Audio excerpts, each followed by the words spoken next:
Денеска со почеток од 17 часот ќе се одржи молебен за почеток на новата учебна година.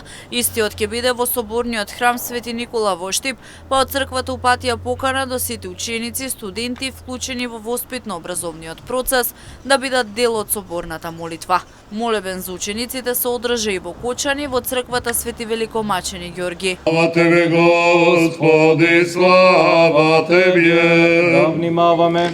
Во на време донесува кај него деца, за да се допре до нив, на учениците им забранува на оние што ги носеа.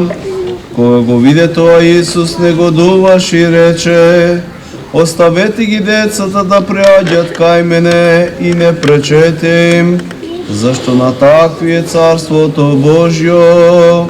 Вистина ви велам, кој не го прими Царството Божјо како дете, нема да влезе во него. Молебенот се одржува традиционално секоја година најли пред почетокот на учебната година.